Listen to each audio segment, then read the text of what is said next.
a pedir que abra su Biblia en Proverbios, capítulo 9, hermanos.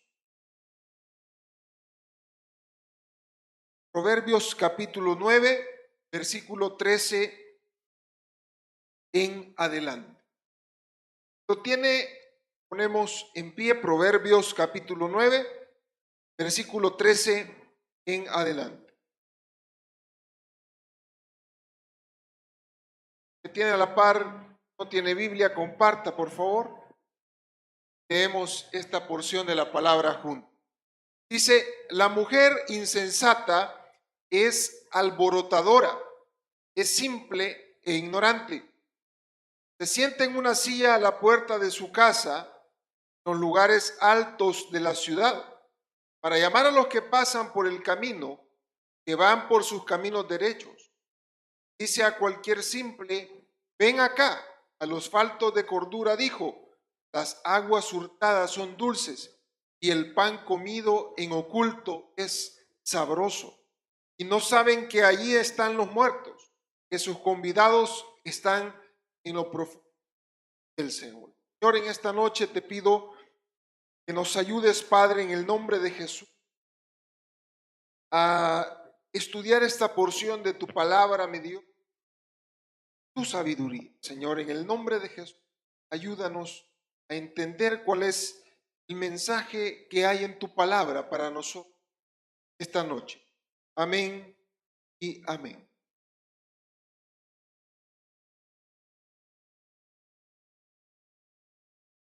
Hermanos, no sé si usted lo ha notado, pero en la actualidad parece que podría llamarlo yo el paradigma evangelístico, la forma de ver la evangelización. Ese paradigma ha cambiado. Usted se recuerda hace años atrás, se predicaba acerca del arrepentimiento para el perdón de pecados. Y eso creo que es un principio que en la Biblia lo encontramos claramente. Y siempre se hacía hincapié de que una persona necesitaba arrepentirse para recibir el perdón, para recibir la redención en su vida. Pero hoy parece que el paradigma evangelístico es, ven a los pies de Jesús para que tu vida lleve bienestar, para que tu familia esté estable, para que empieces a ver bendiciones económicas en tu vida, para que tus negocios empiecen a prosperar, para que tengas salud, para que seas una persona feliz. Y hermanos, yo no estoy en contra de ese tipo de predicación. Al contrario, yo me siento comprometido también con la palabra, porque la palabra me enseña de que aquellos que han conocido al Señor deben tener una vida de bienestar. Amén. Amén. No. El evangelio no es para vivir una vida de infelicidad, porque tampoco estamos hablando de que el evangelio va a venir y va a poner una carga y eso va a ocasionar que nosotros no seamos felices. Al contrario, debería ser motivo de cambio radical en nuestra vida y en todas las áreas que implica ese cambio de mentalidad que lleva implícito la transformación del evangelio. Ahora, en lo que no estoy de acuerdo yo es que hoy, en la actualidad, se ha dejado de predicar en contra de una vida pecaminosa, en contra del pecado. Hace poco escuchaba a un predicador hablando acerca, según él, de una manera innovadora, hablando acerca de que fácilmente cualquier cristiano puede pecar hoy y da igual. El Señor te va a perdonar todas las veces que peques. El Señor te va a perdonar todos los pecados que cometas. Y más que ser un mensaje de redención, eso muchas veces se vuelve una puerta abierta al libertinaje. O sea que la palabra del Señor no. Porque sí es cierto que el Señor nos va a perdonar, el Señor nos ha perdonado multitud de pecados, multitud de faltas. Pero eso no significa de que yo voy a decir, como el Señor me perdonó todos los pecados que yo cometí en el pasado, también me va a perdonar todos los que cometen en el futuro. Y por eso no importa. Haga lo que haga yo, siempre voy a recibir el perdón de Dios. Eso es ser mediocre. Ese es ser una persona acomodada en la vida espiritual. Una persona a la que no le importa que el Señor nos está llamando a una vida de santidad. Yo hablaba aquel día con un hermano y le decía, hermano, parece que hoy ser religioso, porque eso es otro término del que se habla hoy, acerca de la religiosidad. Se dice, hermanos, no hay que ser religioso, no hay que tener religiosidad. Parece que hablar en contra del pecado es ser religioso. Y cuando alguien está hablando en contra del pecado, este es un gran religioso, está lleno de religiosidad. Yo le decía, eso es un error. Porque la Biblia misma habla en contra del pecado. Entonces, también atribuyámosle a la Biblia el adjetivo de religiosa. ¿Por qué? Porque el mensaje del Señor viene a mostrarse en contra de todo aquello que va contra de su ley. ¿Sabe por qué vino a morir Jesucristo? ¿Por qué entregó su vida? A causa de los pecados. Si Adán y Eva no hubieran pecado, entonces no hubiera necesidad de redención. Porque la redención se volvió necesaria porque se arruinó todo aquello hermoso, todo aquello perfecto que el Señor había entregado al hombre. Y el principal mensaje del Evangelio es un mensaje de redención. Cuando vemos a aquel predicador, Juan el Bautista, su mensaje era simple, era sencillo. ¿Cuál era el mensaje de Juan el Bautista? Hablaba acerca del arrepentimiento. Hablaba acerca de la conversión. Era algo sencillo, pero es la esencia del Evangelio de Cristo. Ahora, yo le decía, yo no estoy en contra de que el Señor va a prosperar a aquellos que llegan a esa nueva vida. Es una promesa de Dios. El bienestar es una promesa de Dios. Pero parece que hoy nos sentimos cómodos únicamente cuando estamos escuchando sermones en donde se nos está diciendo, hermano, esta semana Dios te va a bendecir. Amén, gloria a Dios. Yo le digo algo, todos los días el Señor le bendice a usted y a mí. Todos los días. Desde el momento en que nosotros podemos abrir nuestros ojos, luego de haber estado inconscientes prácticamente durante el sueño y poder ver la luz de un nuevo día, ese es un milagro de Dios. Esa es una bendición de Dios. Está claro que el Señor todos los días nos está bendiciendo. Y el Señor tiene planes de bendición para cada uno de nosotros. Pero parece, hermanos, que la iglesia ahora se ha venido acomodando en un nuevo paradigma, donde el pecado únicamente ha quedado como un término teológico, donde sí estudiamos amartiología, que es la doctrina del pecado, y simplemente en teoría.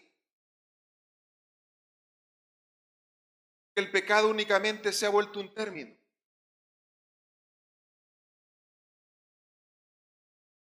Un término tabú muchas veces. Yo le decía aquel día a ese mismo hermano, hoy los sermones, los predicadores, carecen del mensaje aquel que se predicaba antes acerca de la condenación. ¿Cuántos sermones hemos escuchado acerca de la condenación últimamente? Parece que de eso ya no hay que hablar, hermano. Ya no hablemos de la condenación, mejor hablemos de la bendición. Gloria a Dios.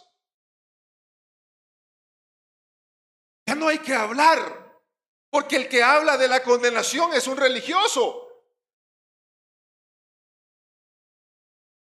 Algunos teólogos hoy dicen que el término infierno ha quedado en desuso para la iglesia, porque eso era un método de hacer que las personas, para hacer que las personas se arrepintieran, dice, en el paradigma antiguo de hacer evangelización. Ya por la época de los 60, 70, se ponían aquellas películas, ¿verdad? Del infierno ardiente, se hacían campañas al aire libre. Yo escuchaba a un predicador decir, hermanos, ese método ya quedó en el pasado. Es cierto que sí, que los métodos hayan quedado en el pasado. Pero el mensaje de la Biblia no ha quedado en el pasado. Y ese es el problema. Yo le decía a alguien, ya no hay necesidad, nunca ha existido necesidad de innovar el mensaje de la Biblia. Es que la Biblia ya está. ¿Por qué yo voy a venir a decir, hermano, yo les traigo un mensaje innovador? Por favor, la Biblia como hoy la conocemos tiene milenios de existir. Yo no tengo por qué venir a inventar y decir que voy a innovar, porque entonces debería de ser una Biblia nueva. Los métodos pueden ser innovadores, pero el mensaje sigue siendo el mismo. ¿Y a qué viene esto, hermano? Estamos viendo Proverbios, ¿y por qué hoy no hablamos de la sabiduría? Porque Proverbios nos habla de la sabiduría que nos va a ayudar a apartarnos del pecado. Cuando nosotros vemos a esta figura de la mujer insensata, hace un mes creo estábamos hablando acerca de eso, hace un par de meses, pero hablábamos acerca de esa mujer que está seduciendo a un joven que lo hace caer en la fornicación, en el adulterio.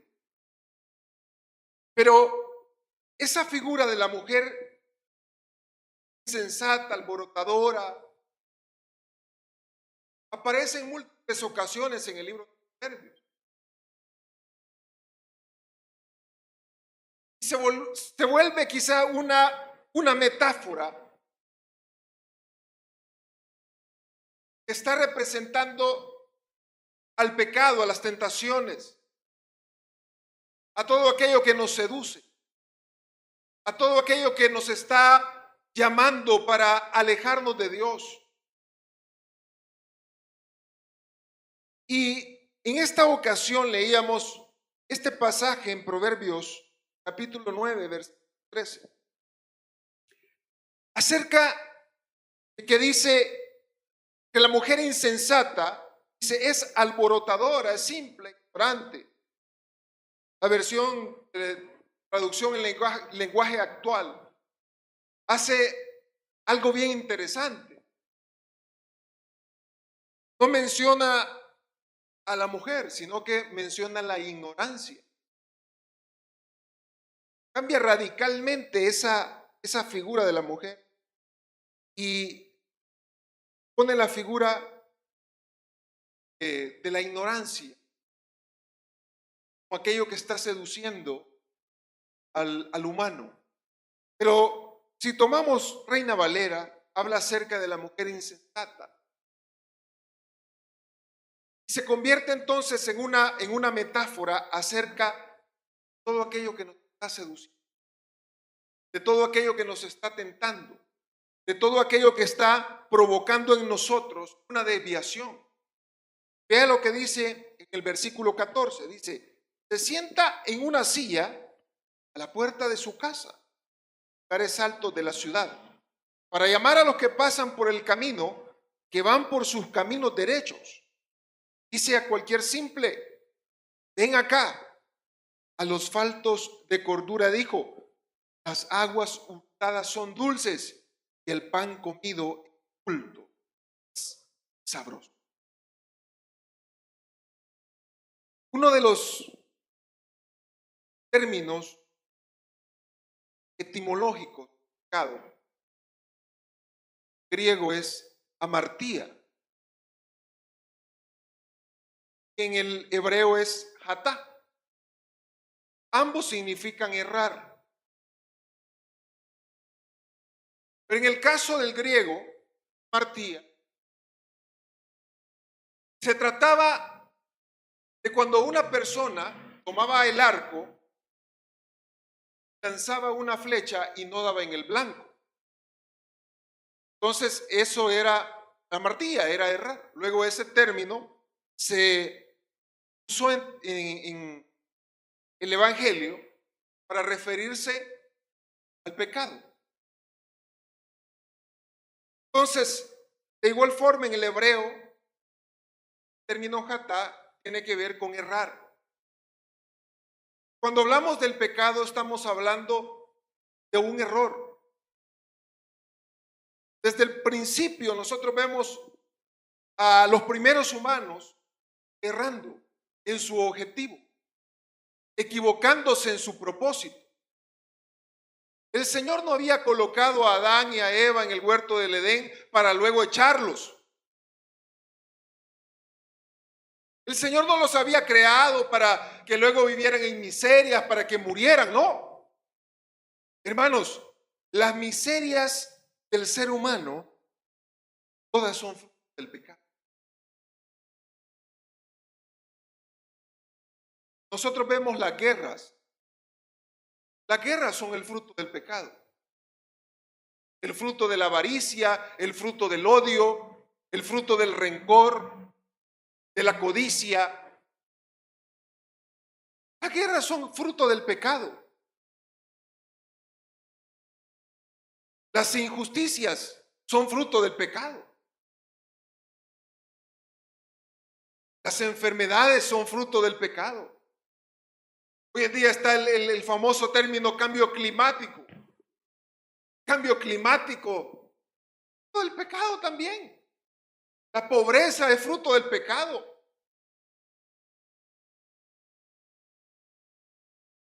Todas las miserias del humano, de la humanidad,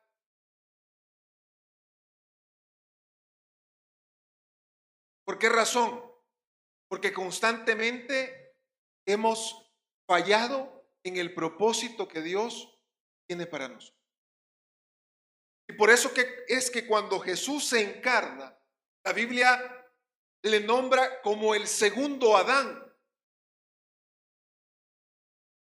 ¿Por qué? Porque viene Él a colocar ese nuevo orden en donde nosotros vamos a encontrar redención, porque el primer Adán se equivocó, falló. Y por causa de eso, nosotros hemos tenido que vivir bajo el régimen del pecado. Pero va a llegar un momento en que el Señor va a erradicar, a quitar totalmente ese gobierno del pecado sobre la humanidad cuando Él redima todas las cosas.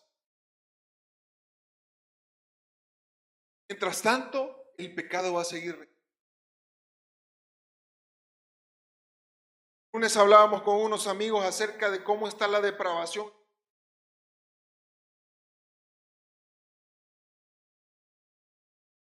Sorprende realmente cómo está errando.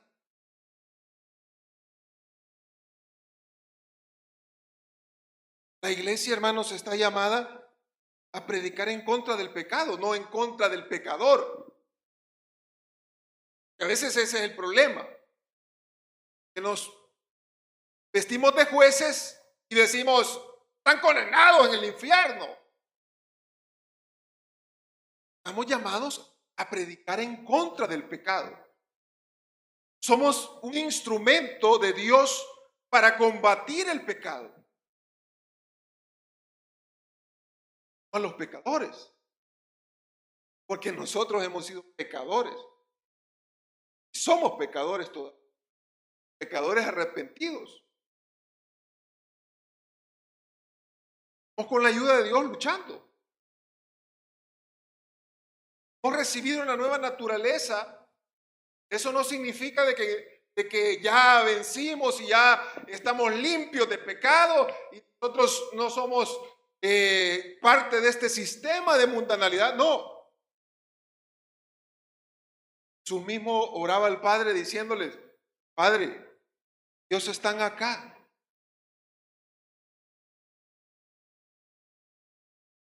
Tanto debemos ir batalla. Pero hoy, hermanos, el mundo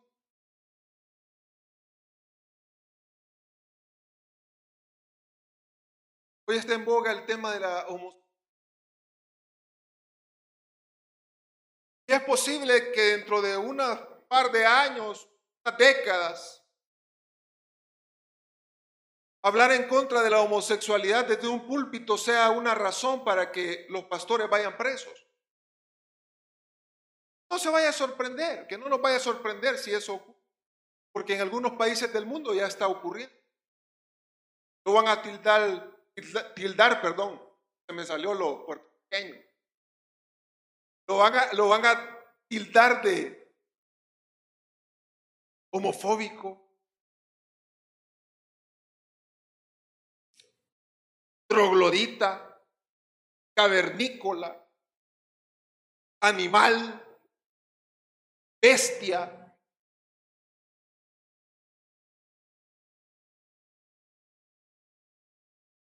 Y fíjese cómo llega el pecado a cegar la mente de las personas. Porque está claro en la naturaleza que existe hombre y mujer, macho y hembra.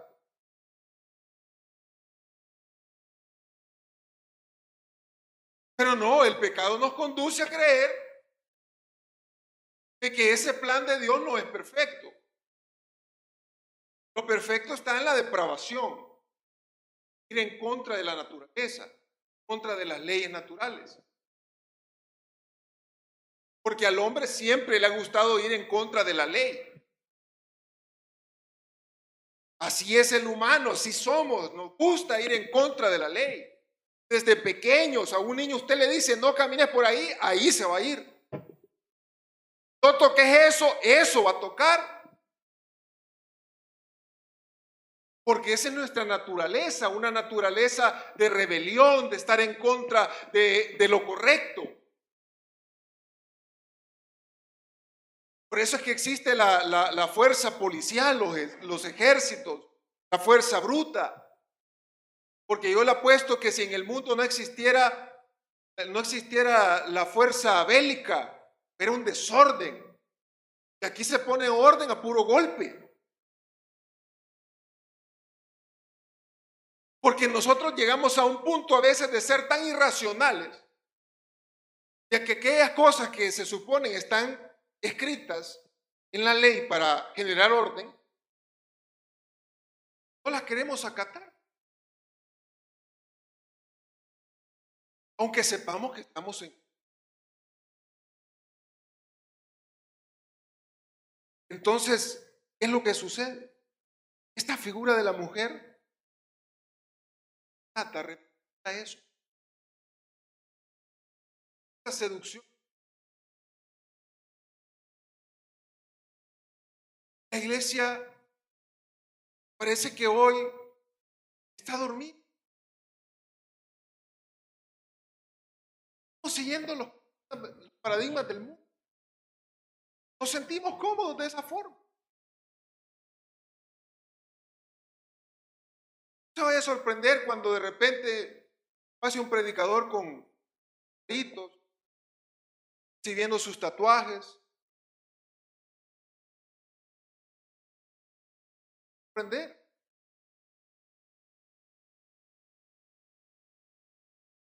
Hoy esa es la moda.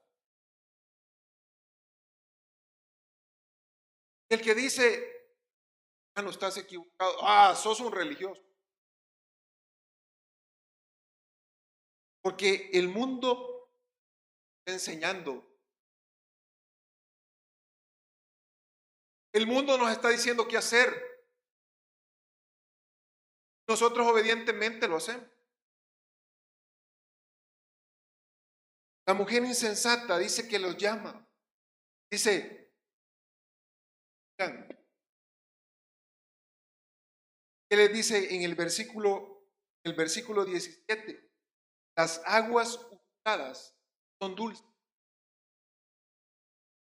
y el pan comido en oculto es.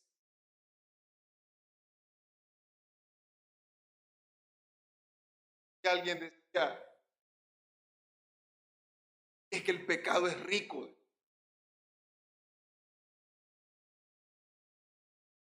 Para la carnalidad, sí.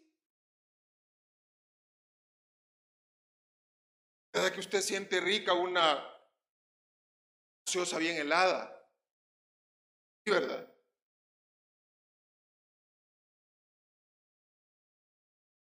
Qué rico, o sea, pero tomémonos todos los días en lugar de agua, solo soda. Vamos a terminar en el hospital allá en cuidados de intensión renal con la azúcar elevada, a punto de un colapso. Sí, es que es rico. Eso conduce a la muerte. Veamos lo que dice Josué 7. Hay una historia súper interesante, hermanos. Este capítulo 7 de Josué. Te invito a que a su casa llegue a leerla. Porque es una de las historias que siempre me ha impactado del Antiguo Testamento. Está tan claro cómo es que el pecado puede llegar a destruir, a hacernos fracasar. Vámonos al versículo 20, porque no vamos a leer todo el capítulo. Pasa usted. 7, versículo. Voy a tratar de hacerle un. Dice, y Acán respondió a Josué diciendo, verdaderamente yo he pecado contra Jehová, el Dios de Israel, y así he hecho. Pues vi entre los despojos un manto babilónico muy bueno, y 200 siclos de plata, y un lingote de oro de peso de 50 siclos, lo cual codicié y tomé, y he aquí que está escondido bajo tierra en medio de mi tienda, y el dinero debajo de ello. Josué entonces envió mensajeros, los cuales fueron corriendo a la tienda, y he aquí estaba escondido en su tienda y el dinero debajo de él. Y tomándolo de en medio de la tienda, lo trajeron a Josué y a todos los hijos de Israel, lo pusieron delante de Jehová. Entonces Josué y todo Israel con él tomaron a Acán, hijo de Zera, el dinero, el manto, el lingote de oro, sus hijos, sus hijas, sus bueyes, sus asnos, sus ovejas, su tienda y todo cuanto tenía. Lo llevaron todo al valle de Acor. Le dijo Josué, ¿por qué nos has turbado? Túrbete Jehová este día. Y todos los israelitas los apedrearon y los quemaron después de apedrear. Hermanos, esta historia es interesante por una razón. Israel acababa de entrar en la tierra prometida y acababan de tener una de las victorias más poderosas en ese lugar. Habían tomado la ciudad de Jericó. Fue la primera ciudad que tomaron en el lado oeste del Jordán. Cuando ellos cruzaron ese río, llegaron a esa ciudad, usted sabe la historia, se cayeron los muros y bueno, una gran victoria en esa ciudad. Pero luego se dirigen a otra ciudad llamada Ai. Y esa ciudad era más pequeña que Jericó. Tenía menos capacidad de defensa. Y Josué envió espías y llegaron los espías y le dijeron, no te preocupes, no mandes tantas personas ni lleves todo el pueblo ahí porque esa ciudad es pequeña y va a ser fácil derrotarla. Y entonces dice la Biblia que mandó como unos 3,000 o 4,000 hombres. Pero el problema es que cuando llegaron y quisieron tomar la ciudad, derrotados. Dice que empezaron a tener miedo, empezaron a temer porque habían recibido la primera derrota de su campaña militar. Y entonces llegaron temblando y diciéndole, Josué, ¿qué es lo que pasa? ¿Por qué el Señor ahora no nos respalda? Josué empezó a consultar a Dios. ¿Qué es lo que pasa? ¿Qué es lo que pasa? ¿Por qué hemos sido derrotados? El Señor le revela que había anatema, le dice, en medio del pueblo. Anatema significa que es una persona bajo maldición. Porque el Señor les había dicho que de Jericó no tomaran nada, absolutamente nada de esa ciudad. Pero apareció este señor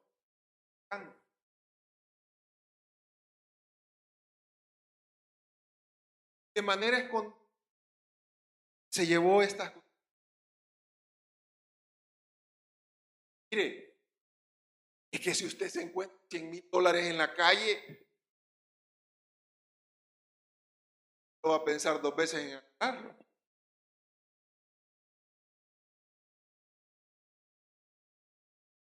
Y dice que la declaración de Acán es, que mire, es que no sé, me gusta cómo lo toma Reina Valera, la forma en que describe cómo Acán confiesa su pecado. Dice, sí, le dice, no he pecado. Le dice, y entre los despojos un manto babilónico muy bueno, le dice. Sí, era buenísimo, ¿y cómo lo iba a desperdiciar?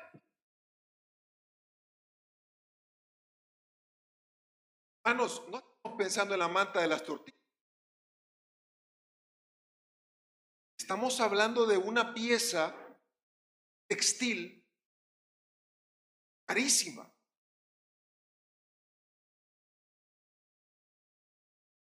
Pero dice que él lo vio en ese lugar. Simplemente había estado en la casa de una persona millonaria. Y sabía que tenía un gran valor ese manto babilónico. Parte de eso dice que era muy bueno. A pasar la oportunidad de hacerse de él. Y dice que vio dinero, vio 200 ciclos de plata, vio un lingote de oro de peso de 50 ciclos. La palabra clave es lo que dice. ¿Cuál dice?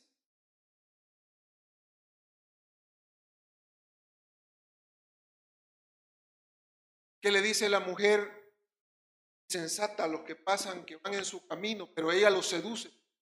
Dice, pan, ido, ¿cómo dice? Ya hasta se me olvidó. Culto, dice. ¿Cómo dice? Las aguas hurtadas, perdón, son dulces. Y el pan, dice, en oculto es sabroso.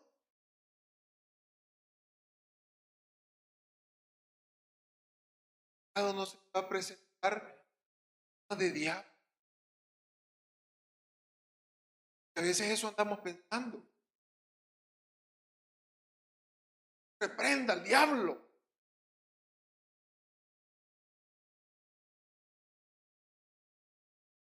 De dar sus estrategias. Sabe que está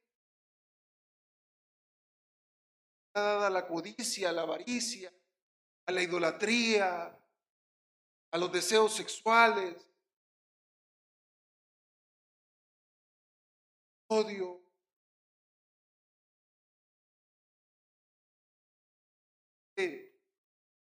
Están por...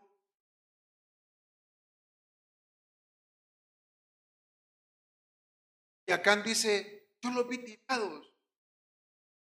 No eran de nadie, ¿verdad? Y que eran buenos, y vi que era dinero, y pues sí, ¿qué quieren que haga? Pero eso le estaba costando la vida a personas. Eso le estaba costando la derrota a Israel. Eso estaba frenando todo el avance que Israel tenía en ese lugar, en la tierra. Estaba parando las bendiciones que el Señor iba a dar a ellos en ese lugar. Las consecuencias del pecado de Acán no solo le abarcaron a él, sino que estaban tocando a todo el pueblo. Hermanos, en la familia, una persona mal,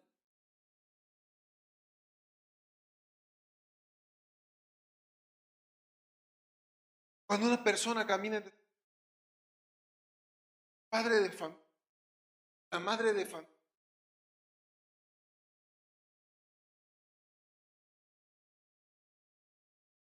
más cuando es cristiano, más cuando es servidor, y más cuando es un creyente de décadas. Eso va a minar, hermanos, el avance, va a frenar el avance, las bendiciones. Por eso le decía yo al principio, hoy se escucha hablar de bendiciones, pero de aquello que está poniendo paro a esa bendición no se habla.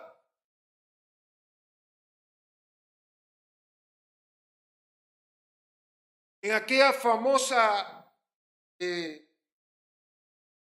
famoso relato de la mujer que fue encontrada en el acto del adulterio. Las Biblias, por cierto, algunas en ese pasaje. Una vez creo que hablamos de eso. Pero dice que Jesús, luego de haber detenido aquel ataque, matar a la mujer,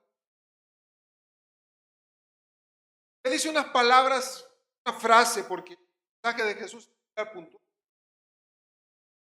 Dice, vete, peques.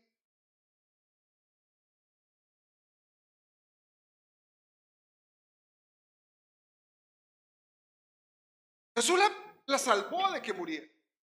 No, oigan, no pueden condenarla porque ustedes también son pecadores. Pero la mujer le dice, ahora eres llamada a una vida.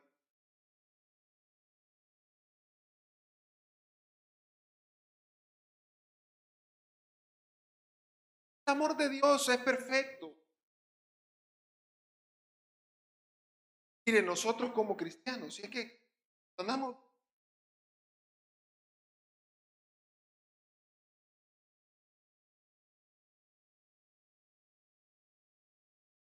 andamos viendo al hermanito que va haciendo la lucha, ¿verdad? Y que nosotros sabemos que anda mal, pero está haciendo la lucha el hermano. Y este es un gran pecador. Voy a sentar a la par porque voy a hacer algo de él. Empezamos a ver todo lo malo, empezamos a criticar y empezamos a señalar. Se nos olvida que nos hemos sido sacados de ahí. Somos en este. Hermanos, Dice que Josué reunió gran familia que había tomado todo lo que le pertenecía, sus hijos incluso. Dice que el pueblo lo apedreó. Ese era el método que tenía. Y aparte de eso, lo quemaron. Ahora, ¿qué podemos extraer de eso? Violencia, no. Vamos a quemar a los pecadores, hermano. No. Esos métodos ya se usaron en la Edad Media. De manera injusta muchas veces. La mayoría de veces. Famosa hoguera. Matar con tortura a las personas. El pastor ha terminado su predicación. Si todavía no has aceptado al Señor Jesucristo, te invitamos a hacer con nosotros la siguiente oración.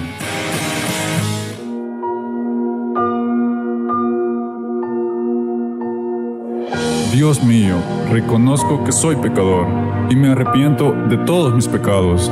Creo en mi corazón que Cristo es el Señor y que es tu Hijo amado. Reconozco que Cristo murió por mis pecados y que tú le resucitaste de entre los muertos. Yo abro las puertas de mi corazón y te recibo como mi Señor y Salvador. Amén.